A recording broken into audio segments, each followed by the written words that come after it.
il y a plus de 20 ans déjà, qui était tellement content de voir des plantes extraordinaires de plus de 5 mètres de haut. Et j'en avais offert un pied à mon papa pour mettre dans son jardin, parce qu'il avait un jardin magnifique avec des légumes, mais beaucoup de fleurs. Et je me dis, tu verras, c'est une super grande plante, mais il avait eu des brûlures, mais j'avais oublié de lui dire qu'elle était dangereuse. C'est parce que voilà, on peut être des fois passionné par les fleurs, et puis on se laisse dépasser par notre passion en se disant qu'elle est tellement belle, mais voilà, le problème c'est qu'après cette plante-là, elle peut nous poser des soucis par rapport à la santé, et puis environnementale, parce qu'elle va se... Mais moi c'était parce que je la trouvais tellement gigantesque, c'est comme de la rhubarbe de Chine, j'en ai chez moi parce qu'elle est énorme, mais elle est toxique. Mais voilà, c'est chez moi, je sais que je ne peux pas la consommer, elle est toxique la rhubarbe de Chine. Mais voilà, j'adore tellement les plantes que par l'intérêt, mais sinon il n'y a aucun autre intérêt de la cultiver, à part le côté ornemental, mais elle est tellement dangereuse qu'il faut pas le faire. Et puis je vous dis maintenant, à notre époque, maintenant c'est interdit. Et la berce et le panais, c'est pareil? C'est des cousins? Non, c'est pas du tout la même chose. Au niveau pédagogique, déjà le panais il va fleurir jaune et la berce blanc. Et puis il y a le panais irritant et il y a le panais qu'on peut manger. Ah oui, comment on peut Donc les reconnaître, ces deux-là? on peut les reconnaître au niveau de la tige, il y en a une qui est striée et pas l'autre. Donc au niveau pédagogique, quand je vois la plante, je vous en parle. Parce que là, si je vous parle un peu comme ça, j'ai rien à vous montrer. Ok? Mais voilà, il y a un panais qui est irritant, hein, qui peut vous causer des problèmes de santé, et il y a un panais qui est complètement atoxique que je peux consommer, hein, la tige, la fleur, la racine. Et le panais et la berce, c'est deux plantes différentes. Elles sont uniquement de la même famille, la famille des apiacées, la famille des ombellifères. Apiacées, pourquoi? Parce que apium, le céleri, représente la famille. Alors qu'avant, ombellifère, les gens disaient, voilà, les fleurs sont en ombelle. Hein. La botanique évolue également. C'est pas une science qui est morte. Hein. Oui. Non, la reine des prés, elle est là. Ça, vous voyez, c'est super pour... Elle en a tout fleuri, la dame, là. Regardez, regardez, Elle en a de la fleurie, la dame. la reine des prés. Ouais, mais si je parle de la reine des prés tout de suite, bon, on va le faire et puis après on marchera. Parce que je vous dis, hein, on va passer 2 heures au même endroit. Attends, je vais en parler. Ouais. Oui. Ça, c'est la berce commune, hein, la Heracleum spondylum. Ça, je récolte comme ça. Je fais cuire à la vapeur 5 minutes ou je fais blanchir dans l'eau. Et puis je vais la consommer juste avec un petit peu de sel. Hein.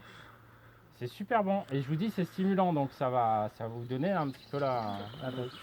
Et pour les dames, pour vos époux, ça va en plus leur donner la forme. La forme et les formes. Est-ce qu'on peut, Alors, dire, là, allez. est-ce qu'on peut dire que les plantes, parce que là on voit des plantes qui sont aussi dans les jardins en quelque sorte, cultivées en quelque sorte. La berce, moi j'en ai venue qui est venue toute seule dans mon jardin.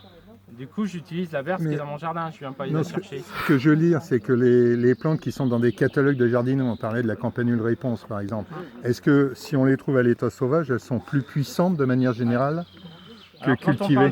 Oui, c'est une bonne question. Quand on parle de puissance d'une plante, là, après, voilà, il va y avoir le côté aussi de la mythologie. Hein, les gens, il faudrait presque faire une sortie uniquement sur ça. Hein. Parce qu'il y a... Alors, je vais répondre juste de manière générale, terre, hein, oui. voilà. Parce que sinon, on pourrait vraiment développer ça. Mais tout ce qui va être cultivar et puis des variétés ornementales, c'est des plantes qu'on ne va pas utiliser du tout. Hein. Il y a de l'aubépine. L'aubépine, c'est pour le cœur, les fleurs d'aubépine, il n'y a rien de mieux. Hein. Ça va être un régulateur. Mais il y a une personne qui m'a demandé, elle a dit j'ai pris de l'aubépine rouge, voilà, cultivée. J'ai dit il faut mettre votre récolte, vous la mettez à la poubelle, parce que vous allez vous faire plus de mal que de bien. Toutes les plantes qui vont être commercialisées et qui vont avoir subi des transformations, il ne faut pas les utiliser. Et je vous le dis, c'est parce qu'au niveau des molécules, ça va pas être pareil, puisque ça va être, c'est pas la même chose. Maintenant, de la campanule réponse que je vais, si vraiment j'ai envie de goûter, de savoir ce que c'est, je vais en cueillir quelques-unes au niveau sauvage. Je vais pas faire un massacre. De toute façon, je pense que si vous vous êtes levé et puis que vous êtes venu me voir un dimanche matin, c'est que vous n'êtes pas vraiment des personnes à vouloir massacrer la nature. Mais voilà. Et quand je vais à Botanique et que je vais prendre une plante, je suis désolé, mais il y a déjà eu, même pour la faire pousser et tout, elle n'a pas poussé naturellement. Je suis horticulteur aussi, enfin, j'ai passé un diplôme d'horticulture aussi, je sais comment que ça se passe. On les bourre d'engrais, on les bourre de produits, les plantes, pour qu'elles soient belles pour les gens.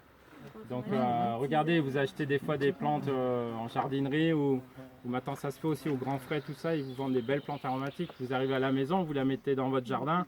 Pourtant un jardin avec du compost bio et tout, la plante elle meurt, donc c'est qu'il y a un souci. C'est que les plantes elles sont... Et vous imaginez que vous êtes dans un hôpital et que vous avez des tuyaux de partout et que vous dites ah je suis bien parce que je suis branché de partout, on me donne tout ce qu'il faut. Et puis quand vous arrivez chez vous, oh ben, je suis moins bien. Bah, la plante, ça lui fait la même chose. Quand elle est dans sa jardinerie ou dans ses serres, en plus elle pousse en général sur des bâches de culture. Donc déjà quand on l'arrache de la bâche de culture pour vous la donner, il va y avoir un problème pour la plante. Ok, mais l'histoire de la puissance d'une plante, je vous dis, hein, j'ai lu énormément d'ouvrages là-dessus. Il y a des plantes aussi, après on va être... au niveau de la religion aussi, qui a eu des grosses influences sur les plantes. La puissance, le côté mystique aussi des Non, là je parlais plantes. puissance, Si vous effet... parlez de la puissance au niveau des molécules, Oui, les plantes qu'on va trouver en dehors de la nature, elles Elles auront sont un effet diminuées. moindre Ouais. et elles seront des fois Magique. même nocives. Alors que d'accord. vous pensez que vous allez vous faire du bien, vous allez vous faire du mal. Ok. La reine des prés, une plante très intéressante, une des plantes les plus puissantes au niveau diurétique que nous ayons en France. Diurétique, hein, qui va nous faire éliminer, sinon on va faire pipi. C'est une plante qui a des fortes propriétés anti-inflammatoires. Hein, tous les gens qui ont des problèmes, surtout au niveau des rhumatismes et puis de l'arthrose, ça va soulager. Alors, je vais vous faire encore une fois, hein, n'ayez pas peur, si je prends une racine et que je vous fais sentir la racine, la plante elle va pas mourir, hein, elle repoussera. Hein. Donc ça c'est la fleur. Alors la feuille elle se consomme aussi, elle a un petit goût de concombre. Hein. C'est une plante qui est atoxique. Pour l'instant je ne vous ai pas montré de plante létale. Hein. Après si on voit de l'if, je vous dirais que les graines d'if qui sont grosses comme une petite fourmi noire, la dose létale pour un adulte de 70 kg c'est 5 petites graines. Hein. Et ça paralyse le système nerveux central et la mort survient environ en 30 minutes après l'ingestion. Et par contre, la baie qui est autour, la baie, elle est comestible et elle est sucrée. Donc des personnes qui sont aguerries peuvent en manger et puis rejeter la graine. Mais il ne faut pas le faire parce que si un enfant vous voit le faire et puis le fait... Donc ça c'est une inflorescence qui est presque bonne à être récoltée pour faire mes infusions, mais il faut attendre qu'elle soit un peu plus en fleurs. Et puis l'idéal, tu l'as où? Ah, plus loin. L'idéal, je vous montrerai au niveau des récoltes.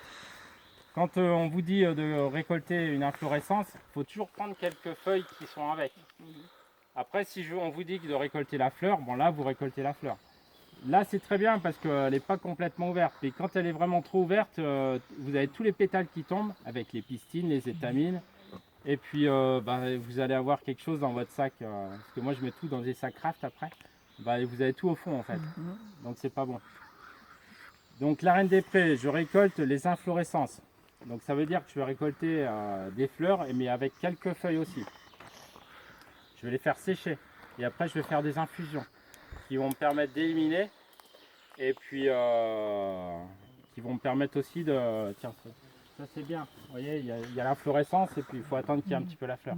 Et puis si j'ai des problèmes si j'ai des douleurs et que bon, le paracétamol commence à avoir plus trop d'effet, je vais me faire des infusions de reine des prés. Ça vous fera pas de mal de toute manière. Hein, c'est une plante qui est atoxique. Et puis c'est une plante qui n'aura pas de contre-indication par rapport à certains médicaments que vous pouvez prendre, certains traitements. est-ce qu'il faut attendre que les sarragons fassent plus effet? C'est ce que j'allais dire. Dès le départ, de Faut faire... peut-être mieux commencer par ça. La médecine, non, il n'y a pas histoire de commencer par ça ou pas. C'est une médecine qui va être préventive, curative à certains moments. Mais il ne faut pas se dire je vais faire de l'automédication parce que là, ça peut être dangereux. Même moi qui maîtrise vraiment très bien les plantes, et, quand vraiment ça va pas, j'ai mon médecin, en plus c'est une amie donc ça tombe bien. Et j'ai dit là j'ai vraiment besoin de quelque chose. En plus comme je connais à peu près les médicaments, je dis il me faut ça. Donc, oui, il y a des fois, il nous faut des médicaments. Moi, j'ai des gros problèmes j'ai des grosses douleurs et je fais beaucoup de travail en paysagiste avec des machines qui font des fois 15 kilos. Il y a des fois, il me faut de la codéine. De la codéine, ça vient c'est des plantes. Hein. Et quand j'ai besoin de codéine, eh bien, il m'en faut. Hein. Parce que sinon, je ne peux plus travailler.